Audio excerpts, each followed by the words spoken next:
Hello, everyone. I hope you're all doing well. I was taken to an area of the Word that speaks of the destruction of Solomon's temple. This part, I don't like this so much because to me, for most people that know Solomon, anyone that knows him, they know he was the wisest king.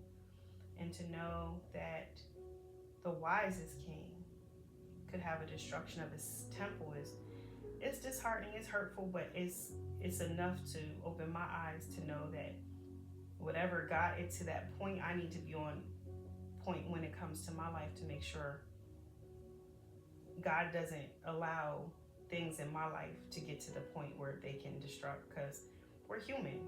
Anything can happen. And to know that the most wisest king's temple could fall, and even knowing he came from King David, he was the man after God's own heart. These were major, amazing kings in those days, and it just puts me in the perspective of understanding that it's good to stay close to God and my relationship with Him, and learning more about what these men have done to even get to this point. And it just speaks of the destruction because it was constant disobedience. And obviously, King David married women that weren't. I say obviously because in the word it speaks of him marrying women that didn't believe in God. They had their other gods, and it just brought more of a destruction to his relationship, or even I can't say his relationship with God, but it can, when someone has a relationship with anyone other than God that they worship, it's not going to go well. And he married someone like that, so it had an impact on his life in the worst way. And this particular area of the word is describing that exactly, the destruction of King Solomon's temple. And it's sad to read it, but it also is needed because, again, like I said, we all need to really, I guess, get to a point in our lives where we got to be careful with the company we keep. We have to stay on our toes and make sure we make good decisions and do the best we can do, not just physically but spiritually. And that's what this channel's for, to encourage us, uplift us, and keep us in the mindset where we're doing what we can to stay close to God. And that being said, I hope that you all choose to read along with me. It's 2 Kings 25, and it says, "And it came to pass in the 9th year of his reign, in the 10th month, in the 10th day of the month, that Nebuchadnezzar, the king of Babylon, came, and he and all his host, against Jerusalem, and pitched against it. And they built forts against it all round about. And the city was besieged unto the 11th year of the king Zedekiah. And on the 9th day of the 4th month of the famine prevailed in the city, and there was no bread for the people of the land. And the city was broken up, and all the men of the war fled by night by the way of the gate between the two walls, which is by the king's garden. Now Shalish were against the king round about, and the king went way toward the plain, and the army of Shalish pursued after the king, overtook him in the plains of Jericho. All his armies were scattered from him. So they took the king and brought him upon the king of Babylon to Rabbah, and they gave judgment upon him. And they slew the sons of Zedekiah before his eyes, and put out the eyes of Zedekiah, and bound him with fetters of brass, and carried him to Babylon. And in the 5th month, on the 7th day of the month, which is the 19th year of the king Nebuchadnezzar, king of Babylon, came King Nebuzaradan, captain of guard, a servant of the king of Babylon, unto Jerusalem.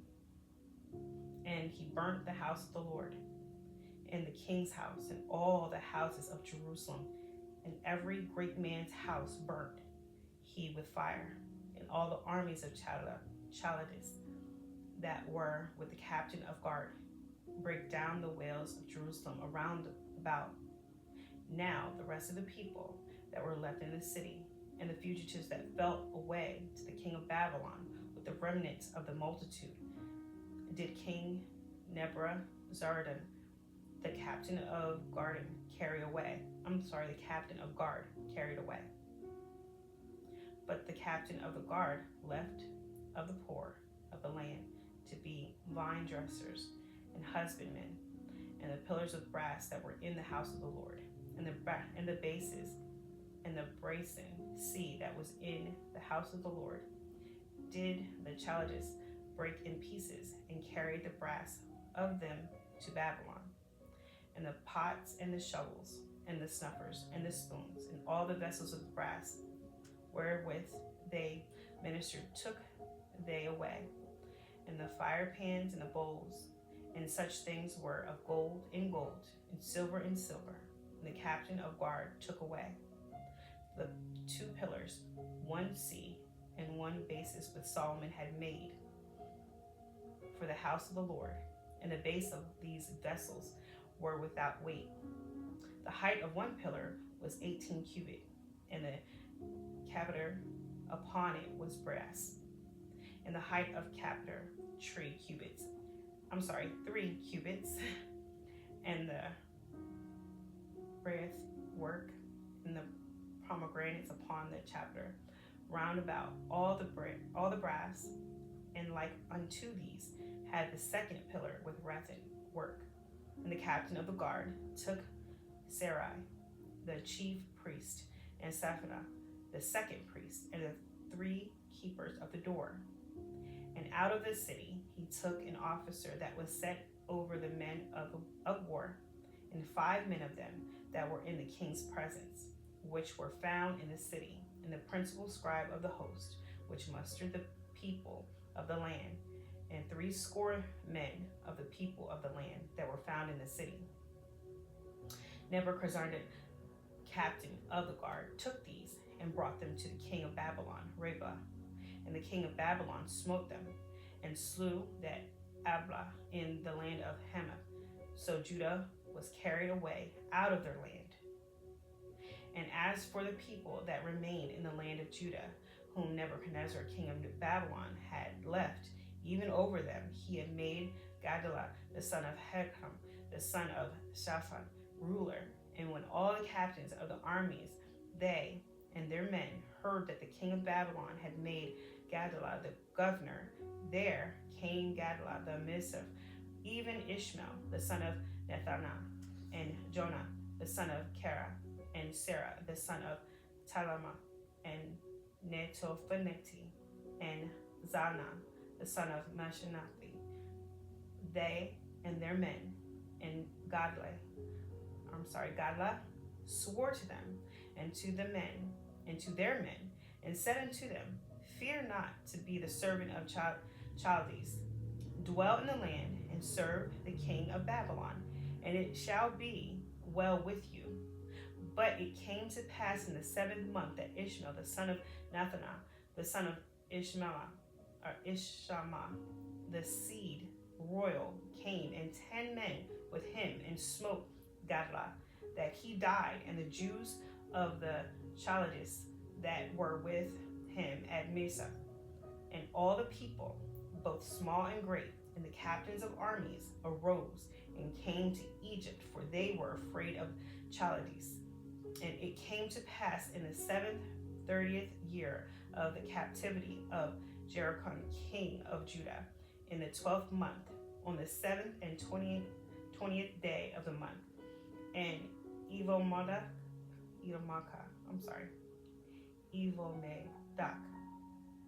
king of Babylon, in the year he began the reign, did lift up the head of Jeroboam, king of Judah, out of prison, and spake kindly to him, and set his throne above the throne of the kings that were with him in Babylon, and changed his prison garments,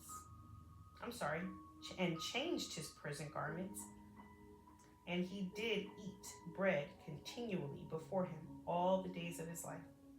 And his allowance was continual allowance given him of the king's daily rate for every day, all the days of his life. And that concludes this area of the word. I hope that it definitely was encouraging to you all in some way, shape, or form. And until the next message is uploaded, God bless you all. And know that, like I said, as always, you're in my prayers.